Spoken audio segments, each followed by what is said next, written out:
So this is to talk about some of the more detailed elements of the waterfall method that we've talked about in class. Now if you remember right, I'm going to go back here. Waterfall can look like a nice beautiful waterfall with staged elements flowing from one phase or stage into the next, or it can look like this disaster up here with the Teton Dam where it broke. Everything flowed down in a hurry and just created a whole bunch of mess and mayhem in the middle. Now, my biggest lesson in waterfall is that the value of waterfall is in the value of the gate checks. There's several different variations on the waterfall that vary anywhere from 3 steps up to 17 steps I've seen, and different labels or names to those phases. I don't really feel like that defines waterfall. To me, what defines waterfall is the gate checks. You can either perform those through, your level of rigor could be defined based on the level of experience or expertise in those that review and approve you moving from one stage into the next, or you can do that through a more formal and rigorous method of testing. In systems testing, you have several different types of that. That could be load testing, stress testing, soak or endurance testing, spike testing, configuration regression or load balancing, or isolation testing. Those are some terms you can look up to identify some more specific methods in how to perform these rigorous gate check tests that should be defining or refining or helping you understand when you are ready to move from one phase into the next. It shouldn't just be a gut feel if I feel like moving on. It should be something that is a rigorous evaluation to help you determine, are we truly prepared and ready to go to the next stage, so that we won't have to go backwards or flow backwards back through the prior stages. We want this to flow forward in a nice linear fashion. Usually that's based on the quality of the gate check that allows that to happen. Okay, now this is an outline. If you go out to the Canvas site, there it is, and look for assignments, you can search for the gate checks.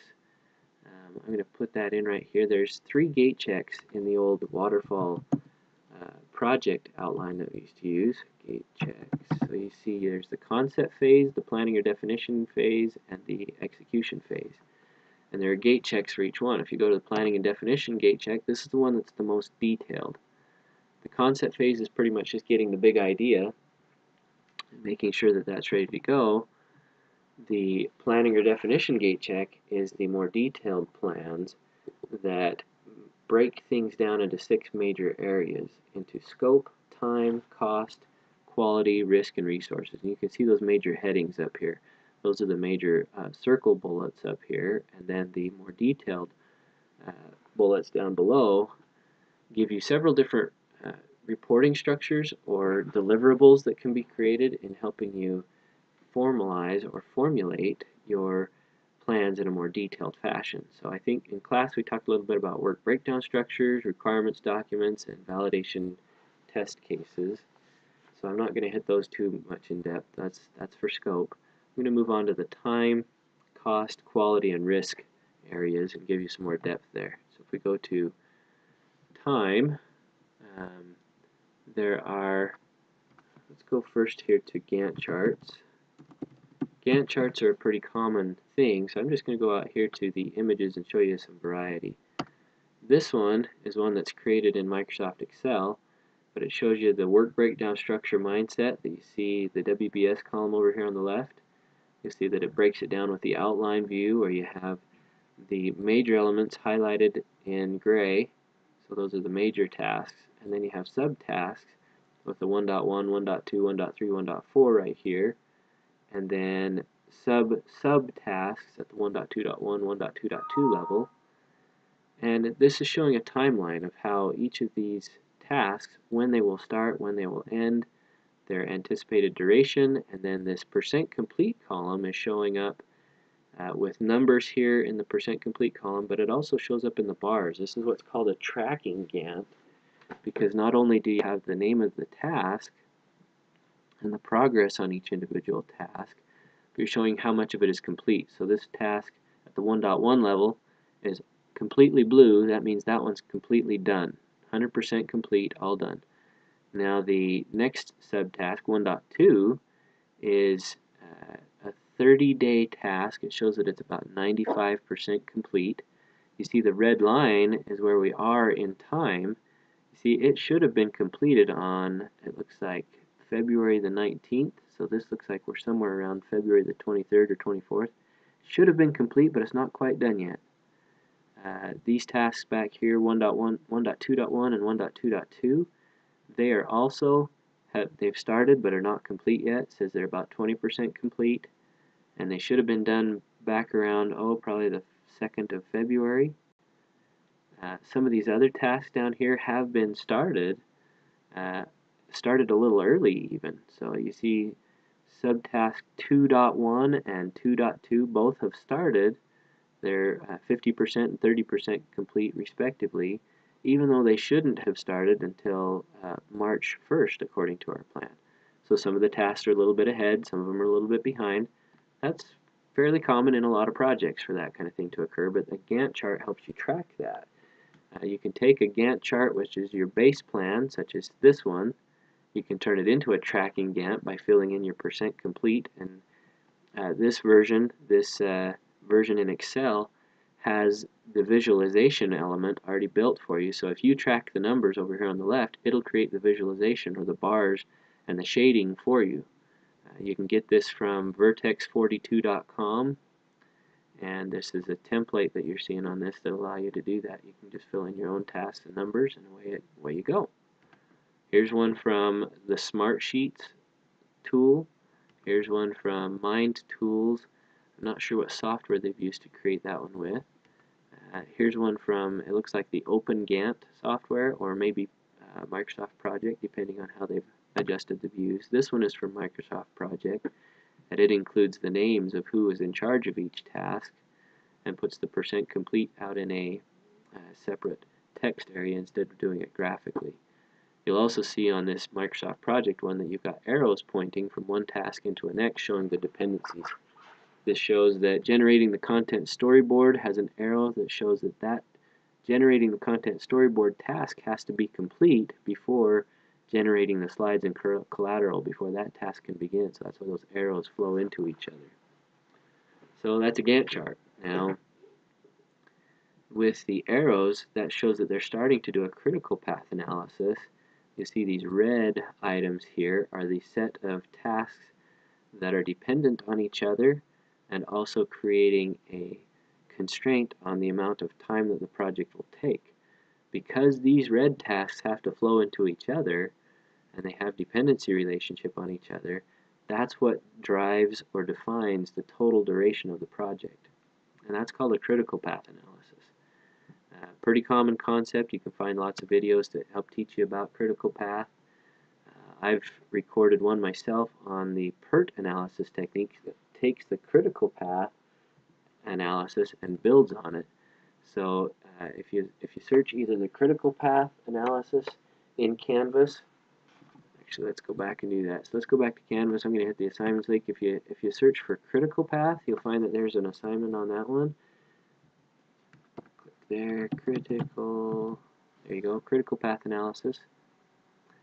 And I can also search the PERT analysis, P-E-R-T. There's another assignment, PERT analysis.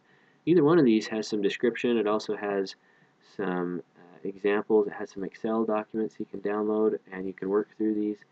This video that's linked in that assignment explains how to do PERT analysis, and these are ones that I'd encourage you to work with and play with. They'll help you understand the concepts. It gives you some practice. It gives you some sample exercises to work through, and gives you some good basis for understanding how to do critical path and PERT analysis. Some other techniques or methods here. Here's the cost plans. Dealing with cost. One of the most important things to know there is how to speak the right language to the right audience. So with cost, we've got things like out-of-pocket perspective. That's probably the one that's most common to most of us. We tend to think about how much money's coming into or going out of our wallet or into and out of our checking accounts.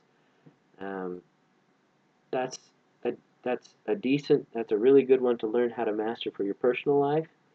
I would be careful with that in a organizational setting, because you'll find that business managers and leaders and board members and supervisors tend to think not in terms of out of pocket, but they start to think in terms of capital assets. You know, purchasing big things like equipment and um, hardware and software. Their licensing can become really expensive, or the buildings in which you're working and living. Those are capital assets that tend to behave a little bit differently than our typical out-of-pocket perspective works.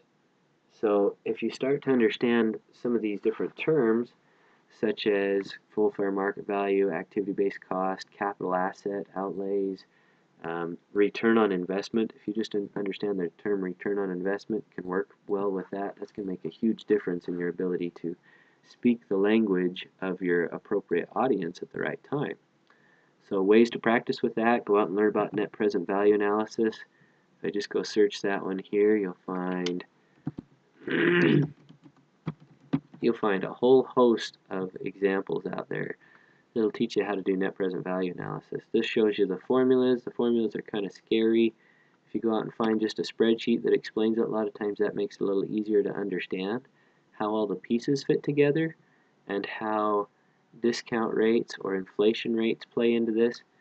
So a lot of times this gives you like these big huge pages full of numbers. You can start with them fairly simply though. If I go with this one, this is a little bit more simple to understand, showing you the net present value at a particular rate. But if you go out and look at some of the examples through Google, you'll see great web pages and videos that explain how net present value works. So I'm not going to go too much into depth on that. There's already some great resources on it, great tools for you to be able to learn that one.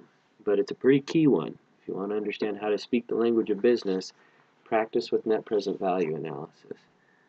Now in the project world, you get more familiar with cost engineering or bottom-up estimates.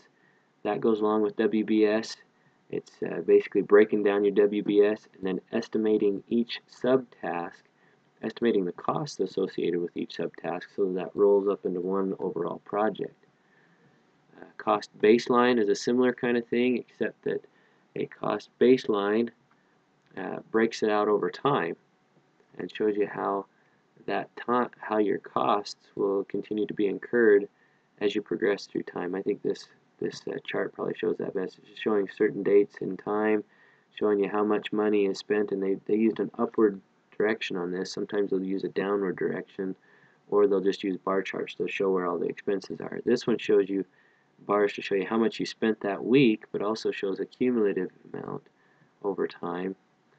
And those are pretty useful tools when planning out cost.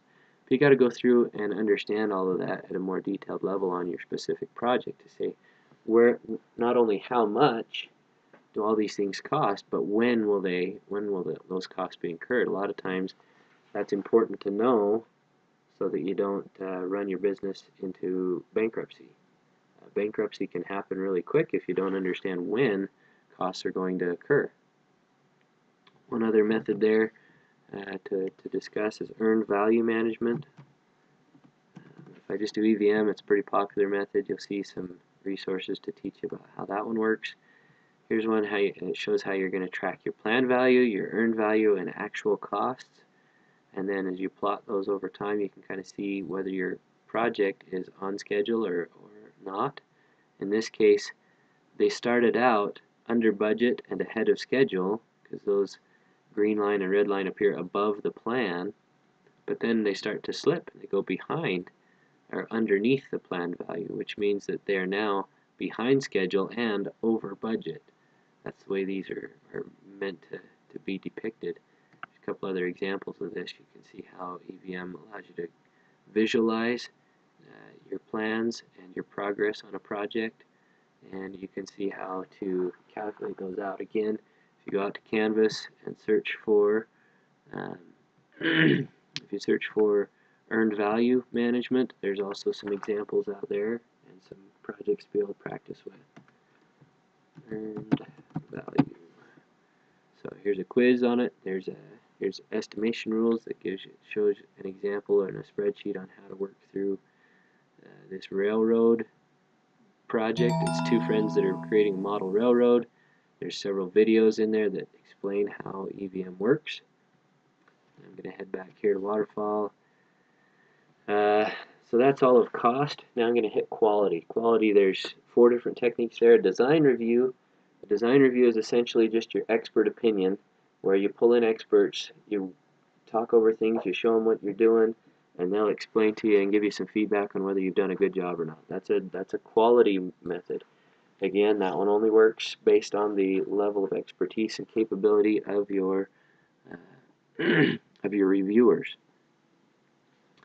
Other methods that go along with this are the let's see, I'm going to show you an audit version. A quality audit consists of these main elements. There you go. There's usually 5 elements to a finding. This is government auditors, how they run audits. You can do this for yourself just by the key part of it is finding a good criteria.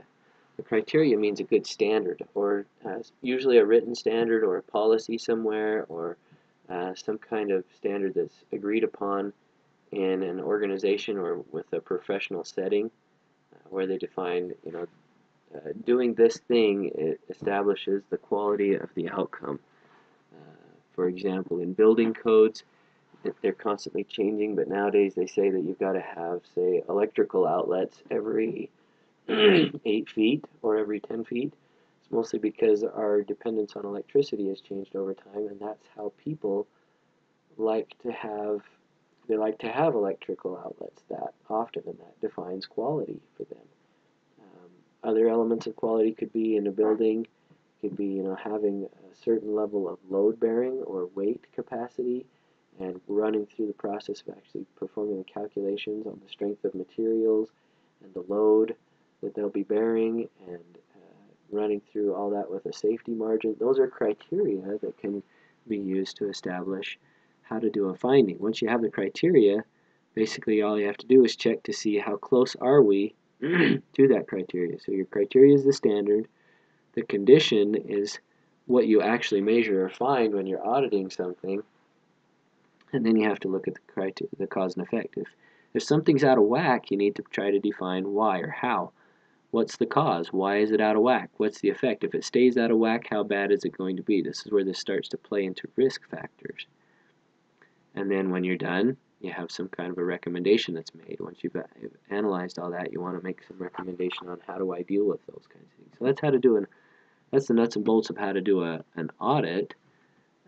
You'll find that those of you that have taken web-based classes, a common audit that is done for web pages is to go to this W3C schools, you plug in your address or you upload your files, and then you hit check. It runs through an audit.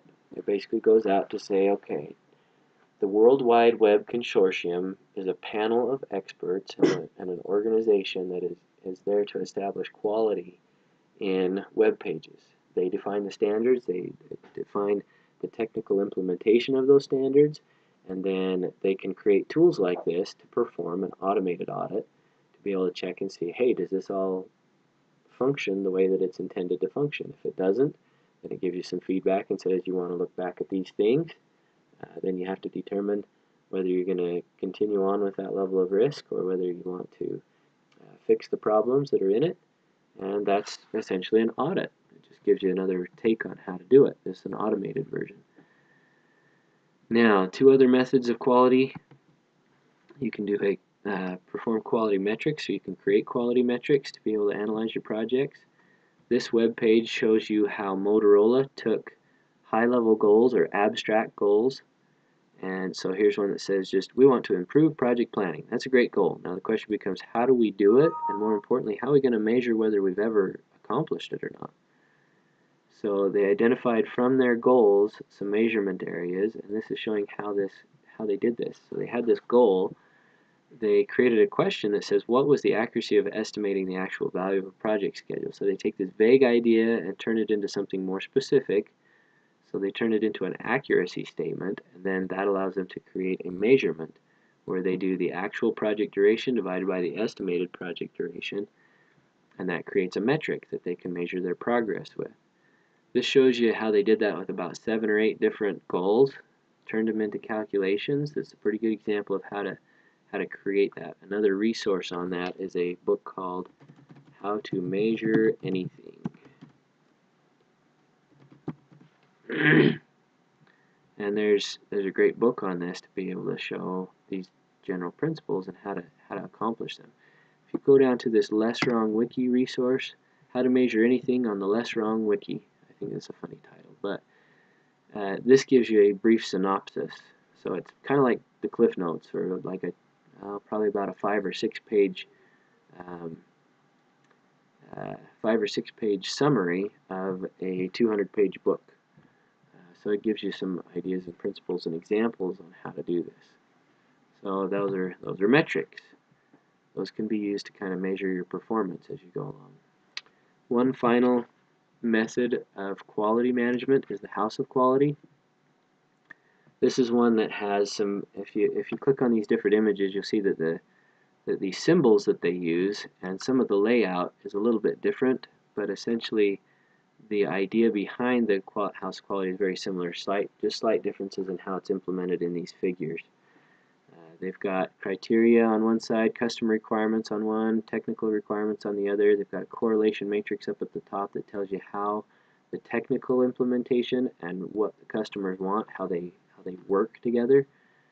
Some areas there is a strong correlation, sometimes there's a weak or a negative correlation, where if I increase on my technical implementation, it actually decreases my customer satisfaction. Or I may have the other way around, where my customer satisfaction is raised as my technical requirements are improved. So that's basically the House of Quality. There's other elements, other variations on it. You'll see at the bottom some of these quality metrics or measurement ideas and how that plays into it. But there's some resources out here on the page. These links that I've given you take you out to an example. There's also a House of Quality video. If you just search the House of Quality term, there's great examples to teach you how that one functions. Now the last area is risk. I'll run through that real quick. Here's a risk register. Risk registers are just general patterns or matrices. They're basically trying to capture risk and risk events. You've got a description of risk, you've got a risk owner column, you've got a pre-mitigation probability, a pre-mitigation impact. Most risk boils down to this calculation of the likelihood of the risk occurring, or the probability, times the impact, which can be either on a scale of 1 to 5 like this example, or a monetary type impact. But you multiply the probability times the impact to get a risk score. Insurance companies use this basic pattern to determine how much risk there is and how much to charge you in insurance rates. These are pretty key things to understand. In this example, they run through an initial analysis of risk, then they apply some mitigation strategies, how to fix or mitigate or minimize those risks. A lot of times they're either trying to minimize the probability of it occurring, or they're trying to minimize the impact if it does occur. And then they go back through and reevaluate. You'll see how this risk that has a score of 25 is a high risk, high impact, high probability kind of risk. When they implement their mitigation strategy, they're assuming that that's going to reduce their probability of risk and the impact of that risk, and they come up with a lower risk that drops them from a red zone down into an orange zone. And that's pretty common for risk registers. There's a couple other variations on that, but you'll see that they're very similar. If you search risk registers, you'll find some good examples out there. Now, expected value and expected monetary value are very related. The idea there is just that calculation that you saw before. You multiply the probability times the impact to come up with your expected monetary value or expected value. This is a tool, again, that can be used to help analyze risk. You'll see that same mechanism at work here in decision trees. Decision trees use that calculation, but then they add on a layer where they're trying to model your decisions and the uncertainties in the environment around you. So you see this square in this example, that represents a decision point. You can either expand or do nothing. That's something you have direct control over. If you want to expand your business or do nothing, then this next layer shows you, okay, now once you've made that choice, you've got some outcome. There's either the market around you is either going to expand or contract, and it's a 50-50 in this one. They're saying it's a 50% chance of expansion, a 50% of contraction, and if it expands, your profit's going to be 5 million. If it contracts, you're going to lose 3 million. Down here, if you do nothing, you'll either gain 2 million or lose 1 million. These decision trees are tools to help basically tell the story of risk modeling and trying to understand those probabilities and impact statements and their overall calculation of what they're worth, or how we need to go about making our choice to optimize our odds. Here's another example of a decision tree, and this one of the links that's on there. It shows you how to build this decision tree here, and you'll see all the outcomes, and they come up with a total decision and decide whether they should develop a new product or consolidate their existing products into a single strategy on how to reap the benefits and strengthen the existing products that they own. So this talks you through a couple of those examples. The last one in risk is the payoff tables or opportunity loss tables. You see this in a PDF document out here. This shows you the cost of opportunity. This is showing you different ways of evaluating your risk. So the payoff table shows you what your anticipated outcomes would be like. A maxi-max strategy basically says I want to go for the biggest profits, and this shows you how to create this analysis sequence and then let you choose your strategy. You can choose whether you want to go maxi-max and go all in. You can choose maxi-min and just go for the smaller stuff or the safe stuff. What's the safest route? An opportunity loss tries to calculate out all the possibilities to determine where your best action point might be.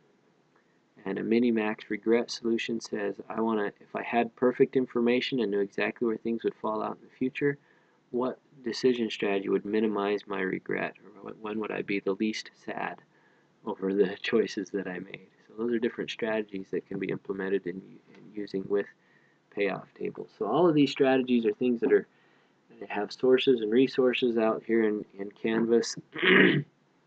They get you more into depth with different techniques or more specific reporting mechanisms and planning mechanisms that are associated with Waterfall.